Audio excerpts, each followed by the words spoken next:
Okay, I'm going to talk about what happens during some of these rituals, and since we just had Christmas, I'm going to talk about the cult of Saturnalia, which is a pagan Roman festival that historically took place December 17th through the 25th. This is what the Roman Catholic Church and their cult members truly celebrate during the Christmas season. The man known as Jesus Christ, or Jemmanuel, who lived 2,000 years ago, was actually born in September sometime under the star sign of Virgo. That is why they say he was born of a virgin. Not because his mom was really a virgin. She got pregnant the same way every other woman gets pregnant. But to say Jesus was born to a virgin is the way the cult speaks in code to hide the truth from the rest of you.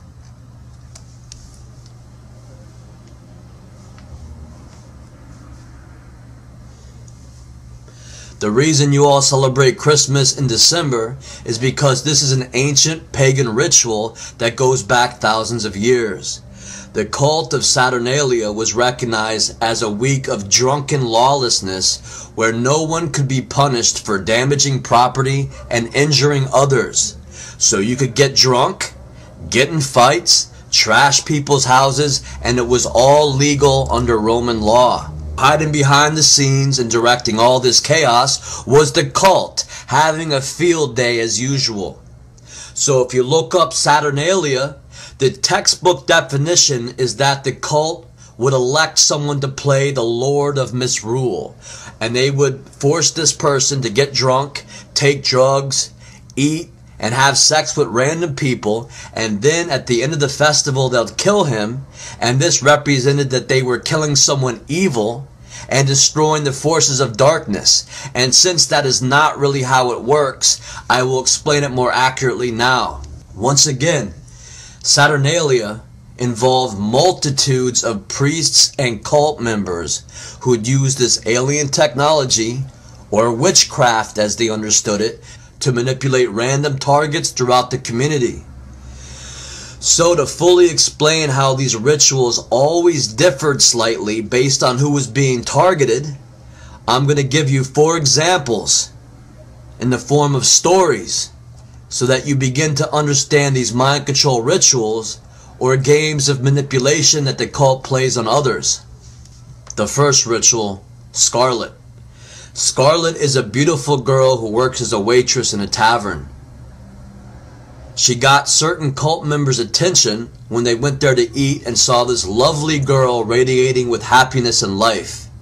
When she walked over to take their order, they spoke to her and found that she was intelligent and friendly.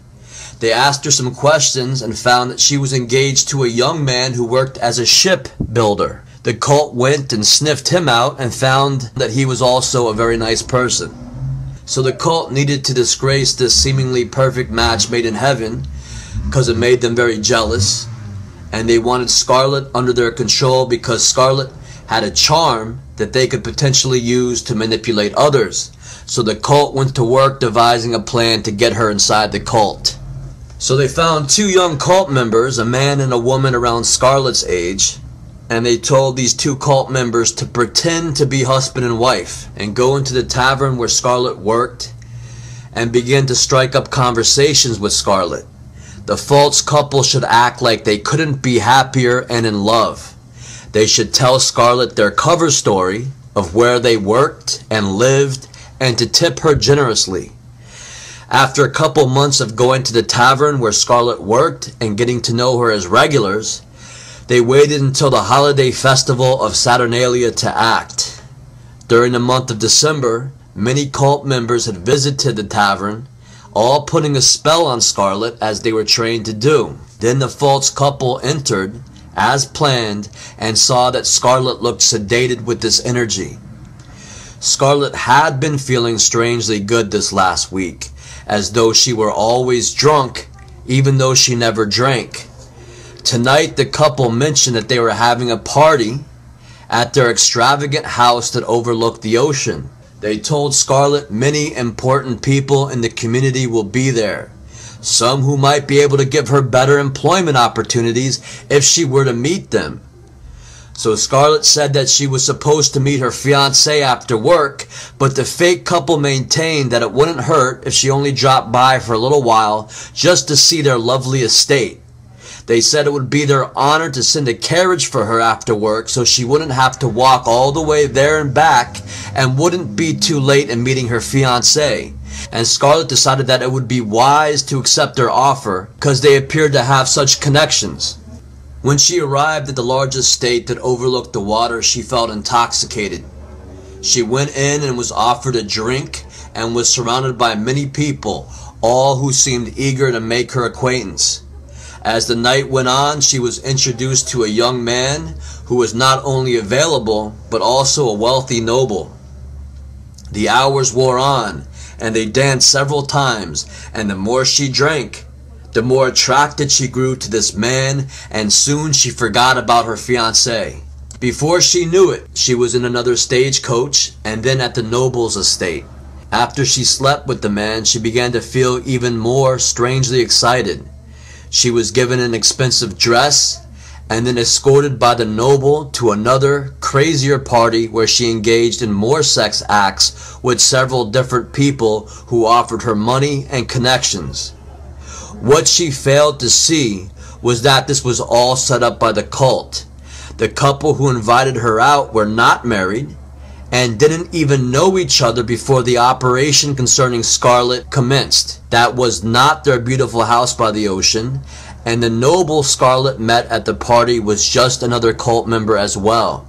He was actually a soldier who was paid to pretend he was a noble and also given a fancy estate just for the night. So it goes on that her fiancé finds out what has happened, their relationship fails, and after some more sex parties, Scarlet finds that she is nothing more than a prostitute barmaid who is occasionally used by the cult to seduce young men the same way she was once seduced. The love fades from her eyes, the life fades from her soul, and soon she is like the glaring old hags that walk around with an evil glint in their eyes and a hideous smile on their faces.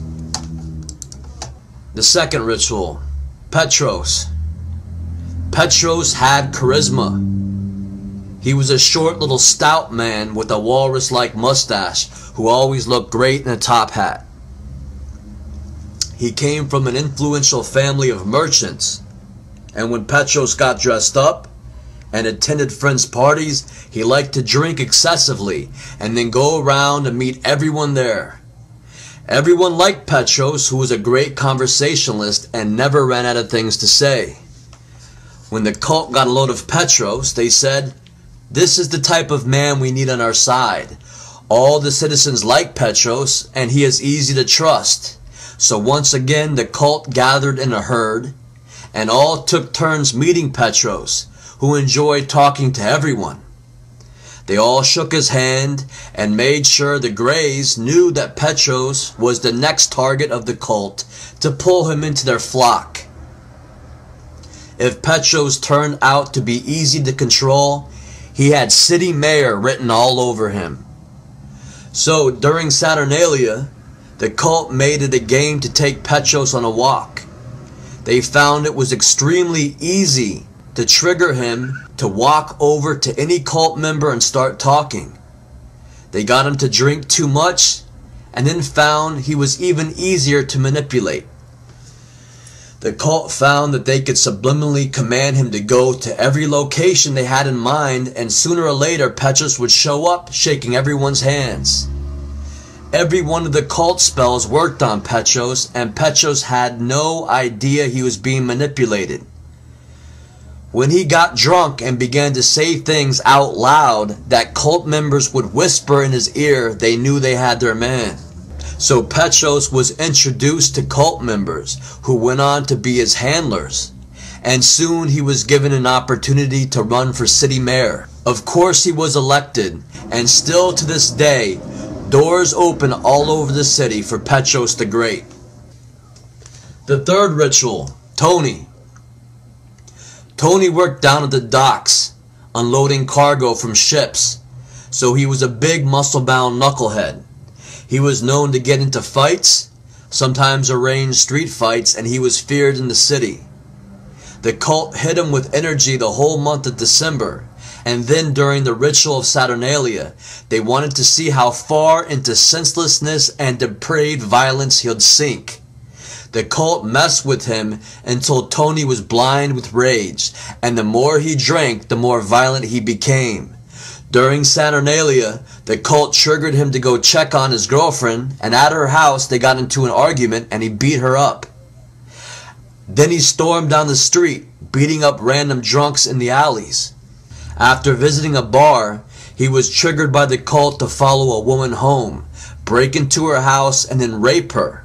Then the cult suggested he beat a sleeping homeless man to death.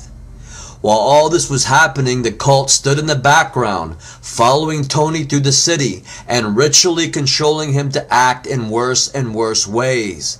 Eventually, they knew this was the type of ape man they could use as a serial killer, to scare everyone else and to act as the cult's muscle. Using their power, they led him out into the woods where many people lurked, including some children who stumbled over to him.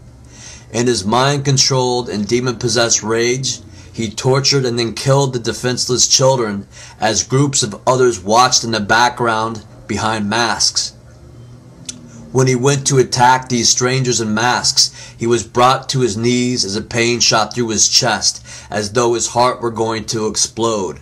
His throat tightened up to the point that he couldn't breathe, and two men behind masks walked up to him laughing and saying, "See what we can do to you?"